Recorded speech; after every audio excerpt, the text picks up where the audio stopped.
Pues la definiría fundamentalmente como la transferencia ilegal de fondos, normalmente fondos públicos, hacia personas privadas. El origen latino es de romper, ¿no? Rompere, ¿no? O sea que la corrupción rompe algo, ¿no? Rompe, en este caso, el tejido social. Bueno, es que más que en todo el mundo yo diría que hay distintos niveles de corrupción. Se puede hablar de gran corrupción o de corrupción a gran escala, pequeña corrupción, luego lo que se habla de corrupción blanca, gris o negra, es decir, según la intensidad y los efectos, pero bueno, al final la corrupción es un concepto único porque es esa transferencia ilegal de fondos hacia personas privadas que se benefician de algún recurso público. En el campo económico, porque claro, luego la corrupción puede tener otras vertientes también, puesto que al fin y al cabo, como digo, es romper el tejido social, ¿no? O sea que también hay corrupción, por ejemplo, de menores o corrupción en otros ámbitos. Yo me estoy refiriendo a la corrupción económica, ¿no? Yo creo que la corrupción es consustancial con el ser humano, ¿no? Porque siempre desde que aparece cualquier colectivo, siempre ha habido corrupción, ¿no? En cualquiera de sus vertientes, la corrupción no solamente económica, como digo anteriormente, pero la corrupción estrictamente económica siempre ha habido. Y ya se puede hablar que con los sumerios había corrupción, en el antiguo Egipto había corrupción, por supuesto en el Imperio Romano hubo dosis importantes de corrupción, o sea que yo creo, porque al fin y al cabo la corrupción es un fenómeno fundamentalmente personal, ¿no? de personas que individualmente se corrompen. Luego puede haber una corrupción institucional si muchas personas se corrompen al mismo tiempo, incluso se puede llegar a lo que se llama la cleptocracia, ¿no? Que sería al fin y al cabo gobierno de ladrones o gobierno sustentado en el latrocinio y en la corrupción, ¿no? O corruptocracia se podría hablar, ¿no? Cuando realmente se convierte en una pieza del entramado económico y social, ¿no? Bueno, como he anticipado antes, podemos hablar de una corrupción a gran escala, que es cuando, bueno, pues, o de gran nivel, ¿no? De alto nivel, cuando realmente pues, se sustraen fondos públicos en grandes cantidades mediante adjudicaciones o mediante proyectos de gran envergadura, y luego pues, la pequeña corrupción que puede estar incluso pues, en un pequeño regalo, en una pequeña dádiva, en un acceso a un lugar privilegiado en un campo de fútbol, por ejemplo, que entonces podríamos hablar de pequeña corrupción. Y en relación con esto también podemos hablar de corrupción negra, cuando es claramente corrupción, es decir, cuando hay esa transferencia ilegal de fondos que perjudica seriamente a la sociedad. Corrupción gris, cuando es una situación intermedia que no parece no perjudicar a muchos, y corrupción blanca cuando están los límites, ¿no? Que son pequeños accesos, digamos, a fondos públicos o bien a favores, a prebendas, ¿no? Que, bueno, éticamente a lo mejor es todo muy similar, pero bueno, las repercusiones son distintas. Incluso hay otra distinción que podemos hacer entre corrupción con robo y sin robo. Corrupción con robo es cuando hay una pérdida en el erario, es decir, en los fondos públicos, y corrupción sin robo cuando no hay una pérdida directa en el sector público. Voy a poner algunos ejemplos. Corrupción con robo es cuando, por ejemplo, no se paga una cantidad a Hacienda. Es decir, un inspector de Hacienda se pone de acuerdo con un contribuyente para que este contribuyente pague menos y le entrega una cantidad a cambio al inspector fiscal, ¿no? Entonces hay corrupción con robo, porque hay una disminución de los fondos del sector público como consecuencia de este proceso de corrupción. ¿Cuál sería la corrupción sin robo? Pues, por ejemplo, nosotros tenemos que ir a una consulta médica, pongamos por caso a las 4, el médico se tiene que ir a las 4 en punto porque tiene ese horario estricto, nosotros llegamos a las 4:05 y el médico de la Seguridad Social nos dice, bueno, si me da usted 30 euros le atiendo. Entonces, eso sería corrupción sin robo, porque realmente no hay una pérdida de recursos del sector público, sino que es un acuerdo privado. Pero no deja de ser corrupción, puesto que al fin y al cabo ese médico cobra una cantidad por algo que le corresponde por su propio trabajo. Pero bueno, técnicamente sería lo que llamamos corrupción sin robo, ¿no? O si te atienden en una oficina, por poner igual, te atienden excepcionalmente fuera de horario o te hacen cualquier favor, pero que digamos que no hay una transferencia de fondos públicos hacia el corrupto, ¿no? Sino que simplemente se beneficia de una transferencia privada, ¿no? por, digamos, un exceso de celo en su trabajo, ¿no? Bueno, yo creo que fundamentalmente hay un fuerte componente moral que en muchos casos no se quiere reconocer, pero de falta de principios, ¿no? Es decir, a mí siempre me gusta recordar la famosa frase de Groucho Marx: estos son mis principios, si no le gustan aquí tiene estos otros, pero es que yo creo que perfectamente refleja las situaciones de corrupción. La falta de principios, como no hay ninguna salvaguardia ética, pues todo vale, ¿no? Y entonces eso es lo que favorece la corrupción. Luego ya si las instituciones favorecen la corrupción, si hay un ambiente favorable a la corrupción, si digamos los demás ven con buenos ojos la corrupción, todo esto lo favorece, pero en principio siempre hay una cuestión moral, bajo mi punto de vista. Bueno, yo creo que en sentido estricto no hay ninguna diferencia, porque la corrupción es siempre un fenómeno, insisto, de carácter moral en sus orígenes, vinculada con los principios, entonces yo no advierto ninguna diferencia. Lo único es, bueno, la intensidad de los procesos de corrupción y en los sectores en los que se ha dado más. En España quizá, por lo que destaca o lo que ha destacado más, por lo menos en la corrupción percibida, porque los índices de transparencia internacional, por ejemplo, se refieren a la corrupción percibida, es decir, a la subjetiva, porque es muy difícil medir la corrupción en términos objetivos, pero la corrupción percibida en España se ha vinculado mucho con los procesos inmobiliarios, ¿no? Es decir, quizá es lo más llamativo respecto a otros países en los cuales quizá ha habido otras cuestiones o otro tipo de proyectos que han tenido más repercusión. En España, digamos que todo lo que se ha dicho coloquialmente, la cultura del ladrillo, etcétera, pues ha favorecido mucho las reconversiones de terreno, etcétera, han contribuido en gran medida al desarrollo del proceso de corrupción. Y luego, bueno, pues también la corrupción en obras públicas en general también ha tenido cierta repercusión, pero bueno, quizá en eso hay menos diferencias entre países, ¿no? Quizá lo más llamativo de España respecto a la mayor parte de los países ha sido la recalificación de terrenos y cuestiones de carácter urbanístico. Bueno, no, hay diversos estudios que vinculan variables institucionales y es más, se suele citar que en muchos casos la democracia puede frenar la corrupción, sobre todo un ambiente institucional con normas claras, con reglas, etcétera. Lo que sí se puede quizá afirmar es que la corrupción se ha hecho más visible en los últimos años, se ha hecho más visible, y luego además que al crecer la renta, claro, la envergadura de los procesos de corrupción también ha crecido de forma sustancial. Y bueno, y también hay que señalar que quizá ha habido, digamos, personas que se han aprovechado de los cargos públicos, un poco, digamos, en la literatura de lo que se llama la elección pública, se ha abierto, digamos, la tienda del Estado, de las prebendas, de las subvenciones, de las ayudas, y ha habido muchas personas que se han intentado favorecer. Pero yo lo vincularía más, insisto, con el clima moral, porque al fin y al cabo la corrupción, aunque pueda tener un componente institucional en ocasiones, es fundamentalmente una actitud personal, eso no hay que olvidarlo nunca. Bueno, la corrupción tiene indicadores objetivos y subjetivos. Los indicadores objetivos pues serían número de sobornos, número de engaños, número de transferencias encubiertas, economía negra vinculada con la corrupción. Claro, estos indicadores en general pues es muy difícil obtenerlos, por sus propias características, porque es todo subterráneo, negro, sucio.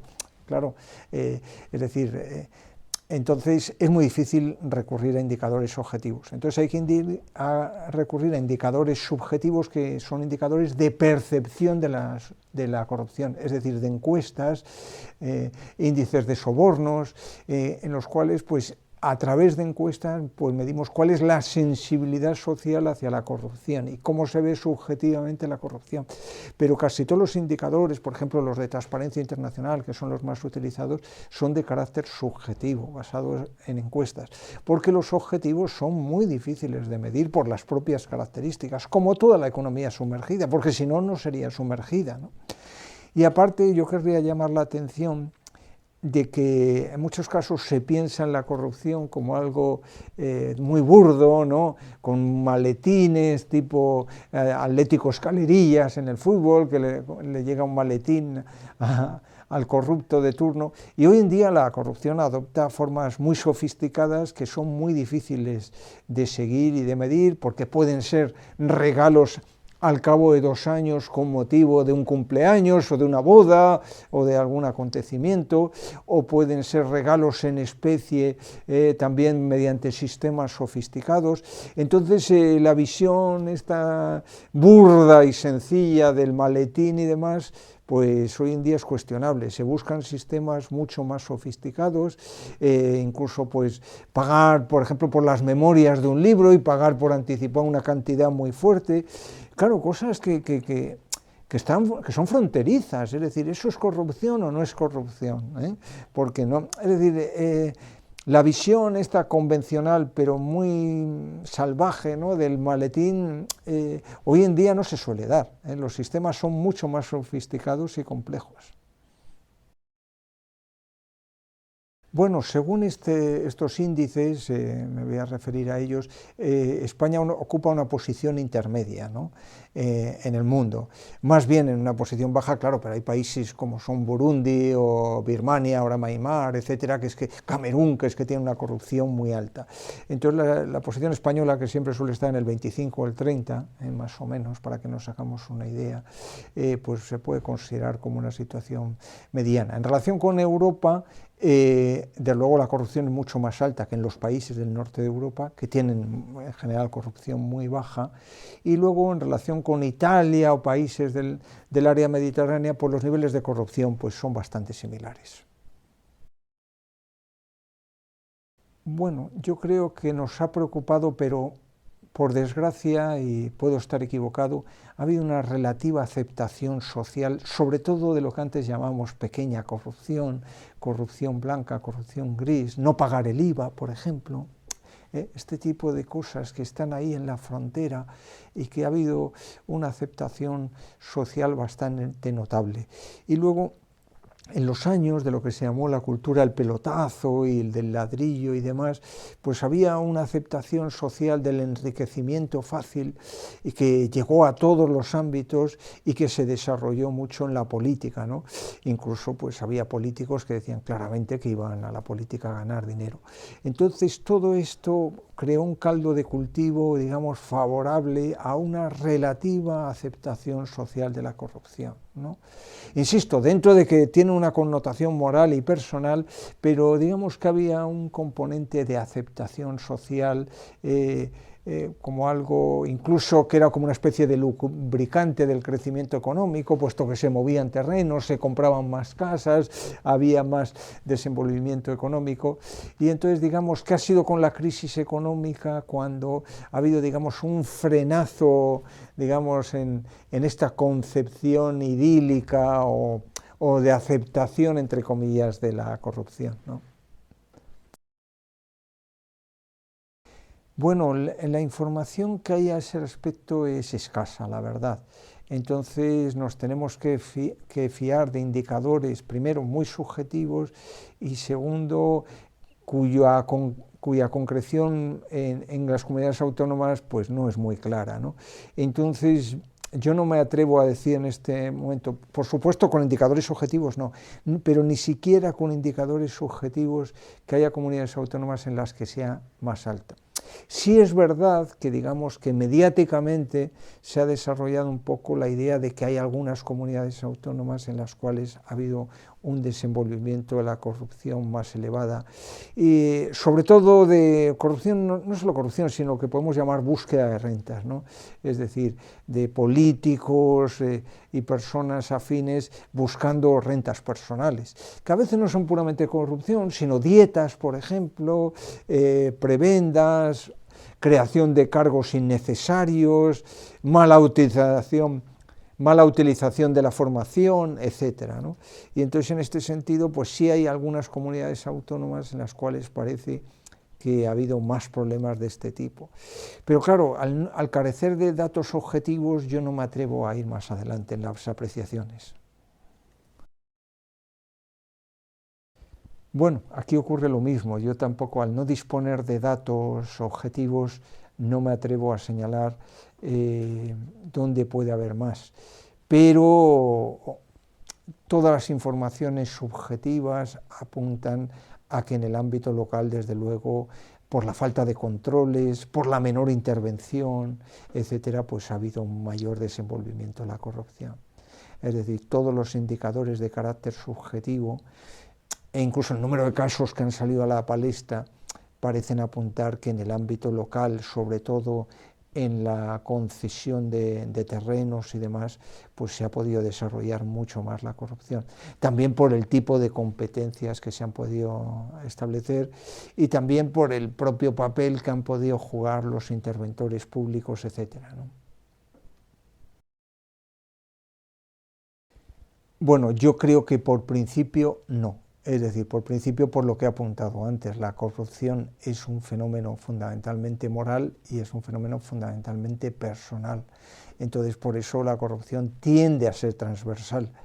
Otra cuestión es que en función de quienes hayan mandado más, haya habido más cantidad de procesos de corrupción o haya habido más cantidad de situaciones corruptas concretas. Pero yo, con carácter general, hablar de que una ideología fomenta la corrupción no lo tengo muy claro, la verdad. Es decir, porque ninguna ideología teóricamente puede fomentar la corrupción. Y no, vamos, en ningún programa de un partido político se puede observar que se diga estamos a favor de la corrupción, o ni siquiera tenemos una postura lasa ante la corrupción, sino que todos los partidos tienen que pronunciarse en contra. Lo que pasa es que, ya digo, lo que sí está claro es que los que más han gobernado tienen más casos de corrupción. Eso sí que es inexorable, ¿no? Bueno, ojalá lo supiéramos. Eso, por muchos datos que se quieran dar, por las características que he dicho antes de ser procesos.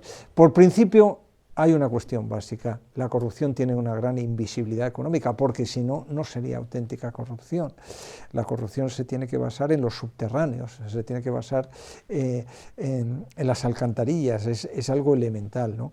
Entonces yo, por muchas cifras que se intente manejar y por muchos indicadores subjetivos, yo creo que es imposible conocerla. Y además, si consideramos la corrupción negra, la blanca, la gris, los procesos fronterizos, yo creo que es imposible. Que a veces se digan datos o se señale si puede ser un 5% del Producto Interior Bruto, un 7%, bueno, yo creo que, o un 15%, yo creo que, como no, por las propias características del proceso, que es invisible, yo creo que es absolutamente aventurado dar cualquier cifra. Bueno, la corrupción siempre afecta negativamente al crecimiento económico. ¿Por qué? Porque genera desconfianza y genera inseguridad. Entonces, el crecimiento económico en gran medida se sustenta en la credibilidad, en la confianza y en la seguridad. Entonces, en la medida en que se pierden estos principios fundamentales, hay un deterioro del crecimiento. Pero además hay otra cuestión que yo creo que es fundamental, y es que se sustituye la habilidad técnica, los conocimientos intelectuales, las técnicas, la capacidad de emprender, por la capacidad para negociar, persuadir, para desenvolverse en las cloacas. Es decir, se sustituye, digamos, el ingeniero, el técnico, el experto, por el negociador, el controlador, es decir, entonces, claro, esto genera una pérdida de rentas tremenda en la sociedad, porque incluso bajo el punto de vista de la formación parece que es mejor formarse para ser una persona pues habilidosa, pilla, con conocimientos o con un capital humano, entre comillas, basado en la picardía, basado en la capacidad de negociación o de persuasión o de obtener rentas diferenciales por estas vías heterodosas, que por la vía del conocimiento científico, por la vía del conocimiento técnico, por la seriedad en el trabajo, etcétera. Voy a poner un ejemplo para que no haya dudas. Es decir, si nosotros a la hora de construir pues, un puente somos una empresa de ingeniería, es muy distinto si esta empresa dedica sus recursos, su tiempo, su esfuerzo a desarrollar mejor el puente, a tener mejores materiales, a tener un proyecto más novedoso, etcétera, o que si esta empresa se dedica la mayor parte de sus recursos a ver cómo consigue invitaciones a comer o viajes, etcétera, a personas o a pagar a las personas que van a tomar la decisión sobre a quién va a parar el puente. Entonces, claro, esto inevitablemente supone un deterioro en el capital humano, supone un deterioro en la investigación, el desarrollo, en la innovación, y al final supone un deterioro enorme el crecimiento a largo plazo. Que a corto plazo se ha dicho que si la corrupción puede generar pequeños crecimientos, puesto que pone en marcha iniciativas y demás, bueno, eso puede ocurrir a muy corto plazo y en algunos proyectos concretos, pero a medio y largo plazo la corrupción es siempre muy negativa para el crecimiento económico. Porque realmente, y por cerrar un poco este punto, favorece lo que podemos llamar los procesos extractivos de extraer rentas de la sociedad respecto a los procesos creativos, innovadores, de crear rentas para la sociedad. Bueno, en este punto, aunque pueda ser muy subjetivo, ¿no? Y la contestación lógicamente va a estar ornamentada por juicios de valor, yo creo que hasta ahora, por lo menos en el caso español, la ha castigado muy poco. Es decir, la respuesta es que en general, dados los procesos, la envergadura de los procesos de corrupción y demás, el castigo ha sido muy liviano. Y sobre todo, cuando ha habido importantes procesos de crecimiento y buena situación económica. Entonces el castigo ha sido muy leve. En los últimos procesos electorales parece que ya sí se empieza a apuntar un castigo un poco más severo, pero todavía, bajo mi punto de vista, inferior al que podía existir, dada la envergadura de algunos procesos de corrupción que ha habido. Bueno, yo en primer lugar, siempre me gusta decirlo, el tema de la educación en valores, que es algo que prácticamente ha desaparecido del horizonte, los valores, los principios, la importancia de la cultura del esfuerzo, del trabajo, el fomentar todos estos valores desde la infancia hasta la universidad, los valores morales me parece que es la clave de bóveda para poder dar los primeros pasos. En segundo lugar, las instituciones, que funcionen bien las instituciones, que sean instituciones que controlen todos los comportamientos, que haya una intervención del Estado que controle todos los procesos.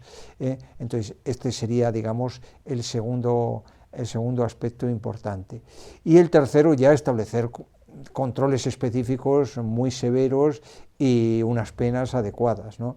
Aquí, claro, nos encontramos con el problema que ya apuntaba un autor latino, que era Juvenal, de quién vigila a los vigilantes, ¿no? Que esto es muy antiguo. Entonces, a veces lo que ocurre es que en los procesos de corrupción pues entran varios niveles y nadie controla a los que debían controlar, ¿no? Pero en cualquier caso, pues es también una faceta, digamos, muy importante, ¿no? La política, digamos, de control y de castigo para aquellos que desarrollen prácticas corruptas. Entonces yo creo que estas son las tres vías fundamentales. Las repito un poco: la educación, sobre todo la educación en valores, que para mí es lo más importante de todo. En segundo lugar, las instituciones, y en tercer lugar, el control. Y luego quizás se puede añadir una cuarta, que sea un medio ambiente, un ambiente favorable a los comportamientos éticos y un ambiente contrario a las prácticas corruptas. Se ha hecho algo en términos políticos, quieres decir. Bueno, en términos políticos, yo creo que bueno, por lo menos sí se ha intentado hacer más visible la corrupción, ¿no? Es decir, y desarrollar algunos protocolos y algunos acuerdos anticorrupción y una visibilidad negativa. Entonces, esto me parece positivo, pero vuelvo a insistir, al final son comportamientos personales. Entonces, si no hay una educación, si no hay unos valores forjados y bien establecidos en la sociedad, y si no hay un control, pues todo lo demás se diluye, ¿no? Es decir, porque al final el comportamiento humano, ya digo que puede tender inexorablemente a la corrupción, es decir, siempre va a haber corrupción. Eso hay que pensarlo, siempre va a haber corrupción que adoptará, pero por lo menos que sea más sofisticada, que sea más compleja, que tenga una peor visión social y disminuir todo el papel, toda su importancia relativa. Eso es lo que puede conseguir un decisor de política económica, disminuir su importancia comparativa, hacerla visible y castigarla. Es que no hay otras vías, porque algo de corrupción siempre va a haber en la medida en que haya corruptores y corruptos que estén dispuestos.